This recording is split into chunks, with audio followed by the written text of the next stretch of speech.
Hi guys. Today we're going to be talking about another logical structure for your papers.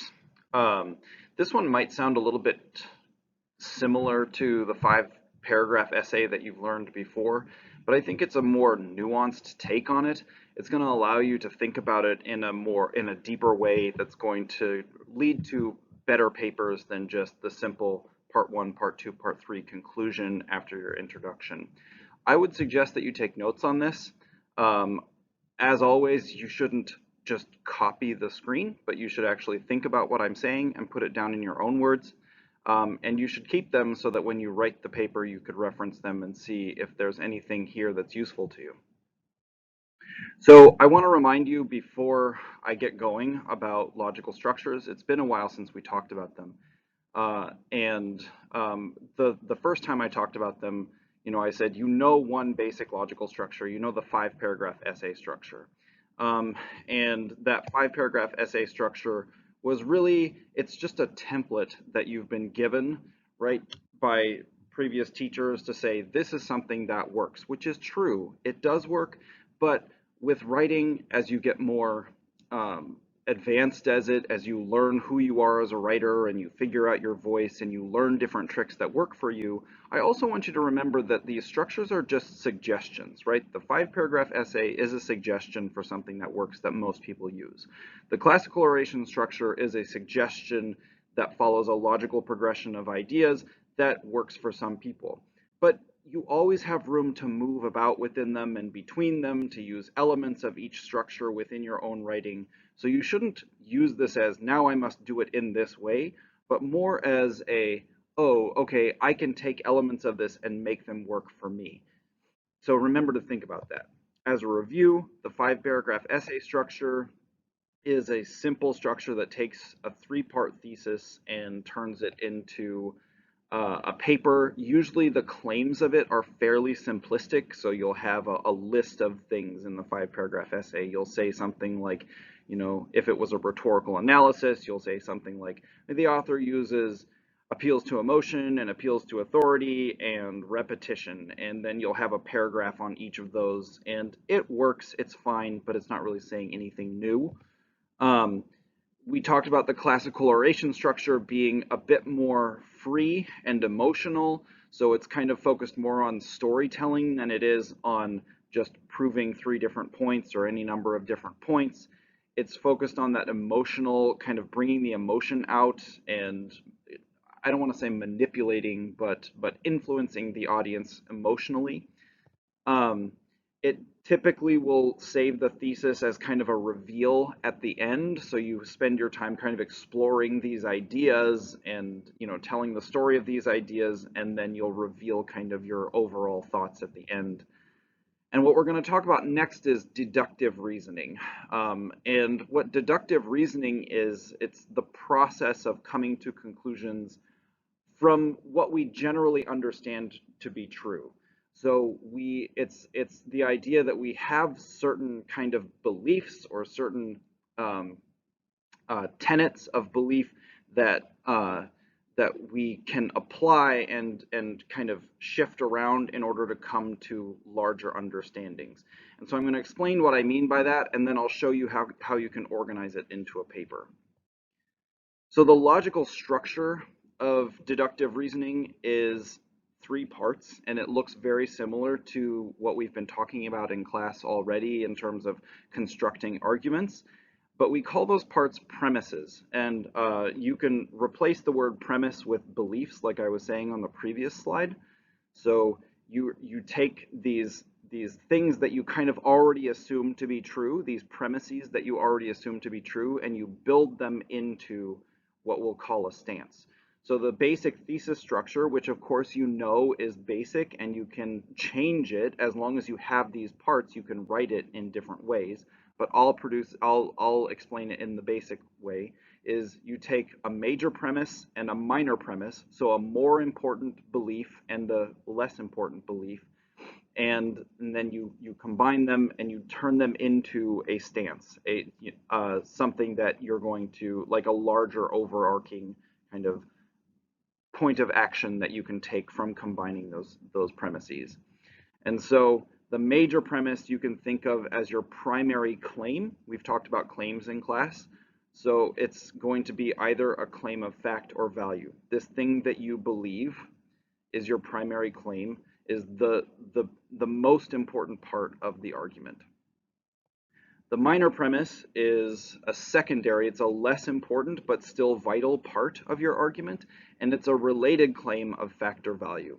So you're taking these two claims and you're saying if this and or but this, right? So if this thing is true, this thing that I believe is true, and this other thing is also true, or in contrast to that, you can contrast if this is true but this other thing is also true. So you have to think logically about, like, what do those two things, what are those two things combining, how are they combining, and what are they leading to? And that will lead to your new thought, which is a claim of policy that's built upon the relationship of those premises. So it's major premise, if major premise, and but minor premise, therefore stance. So if this is true, and or but this other thing is true or good, because it can be fact or value, right? So if this thing is true, and or this other thing is true or good or bad, therefore this is what we should do about it, essentially. Now, if you look at this, it looks really similar to, a three-part thesis, like I was saying, and the most logical way then to explain it, if you're not going to do classical oration, is to just follow the 5-paragraph structure here. But I want to give you a little bit more nuance than just saying, write a paragraph about each claim and then call it good. It's not about paragraphs so much as parts, right? You may need more than a paragraph to prove each of these points. So let's talk about why you may need those things. First of all, obviously, you're going to need an introduction. This is going to be a fairly standard type of introduction. You're going to establish the relevance of the topic. You're going to build some kind of novelty around it, right? Like you're going to make the reader of the paper feel as though you have something new to say, or you have an original take on it. That's where your hook is going to be really important. And then you'll, as you've been taught in the past, include your thesis at the end. I would highly recommend that this is the last thing that you do. Aside from the thesis, which you're going to need to start with, I would save the introduction for the last thing that you write. Because a lot of times you write the body of the paper and you realize some things that some things start coming out that you didn't realize before. So where I would actually start, once I've written a thesis for my argument, is with part 2, and I would return to part 1 at the end. And part 2 is your argument for the major premise. Remember that this is an argumentation unit, right? So you can't just think of this as, I'm going to explain all the evidence, right? You have to argue in favor of the major premise. Whatever you have decided is that major belief, that's kind of the building block, the essential building block for whatever your stance ends up being. You need to make sure that you're arguing for it. So you're going to need to use multiple types of evidence. We've talked about those 4 types of evidence already in class. You're going to need to make sure that you're drawing connections between that evidence, making sure that, why are these pieces of evidence being presented together in favor of your major premise? So how does the evidence prove the premise? And you're going to need to address counter arguments as needed. And if you look at those 4 points, you can't always do that in one paragraph.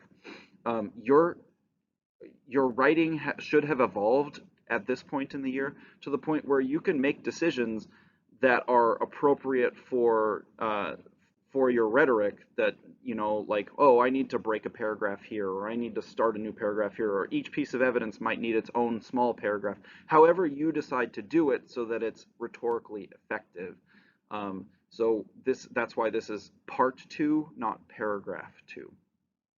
Part 3, again, parts, not paragraphs, is your argument of your minor premise, which you probably could have figured out. You're going to need additional pieces of evidence that back up your minor premise, right? Remember that one of the things on the AP test that they're looking for, especially in that evidence and commentary section, is a uniform treatment of each claim, right? So providing equal amounts of evidence for each claim. You'll need to go through the same process as you did with the major premise, right? So drawing connections between your evidence, showing how that evidence proves your premise. You can also spend, and probably should spend, some time connecting the major premise and the minor premise. Like as you're producing evidence, you're both proving that this evidence helps us see the the the proof of your minor premise, but you're also referencing back to the major premise and kind of helping the audience along and saying these are why the two premises are related, and kind of building toward your stance in the next section. Make sure that you're addressing counter arguments as needed as well. Part 4, you can probably guess, is your argument of the stance, and this is relying upon the connections between the two premises before. So your major job here in arguing for the stance is to connect your major and your minor claims, to show now what you've hinted at before, hopefully, but to really show how those two things are building toward your policy. What should we do about the relationship of that major premise and that minor premise? You probably will need to produce additional evidence for that policy. Remember, you're using different types of evidence, hopefully, and you're being specific about your evidence. And then again, address counterclaims as needed. Part 5, you again can probably guess, is your conclusion. Now, you've already talked about your stance. You've already talked about what should be done about it. So this is where you're going to get emotional about it, right? It's not that maybe you haven't made emotional appeals in the previous paragraphs, but really the point here is to get that emotion and that kind of sense of community and care to call people to action. This is what you can do, because a lot of times your stance is going to be bigger than one person can accomplish. Especially on like big universal topics that you're probably going to be arguing for. So it's not something that one person is going to be able to go out and change, right? It's going to take some kind of community or societal action. So the conclusion is more where you can get a little bit more personal to say individuals can do this, right? It's going to make the policy feel achievable to the audience. Now, I want to end by saying that you should use what works about this structure. Hopefully, by elaborating on this kind of deductive format, you're seeing how the 5-paragraph essay structure that you probably learned in the past is, it's very much this format very much relies on the building blocks that 5-paragraph structure has established in the past. But you may also see ways that this structure can be used in part as you're using maybe also elements of the classical oration structure. So it's your job to figure out, am I just going to follow this structure when I argue, or am I going to use elements of this structure? Did something about these different parts help me understand how I can argue more effectively by using the classical oration structure? So it's really kind of up to you. I'm not looking for you to specifically just use this structure, although you may choose to do that. I'm looking for you to be effective. And part of being effective is understanding the logical underpinnings of this kind of argument. So I hope you use it effectively, and I look forward to seeing what you can do.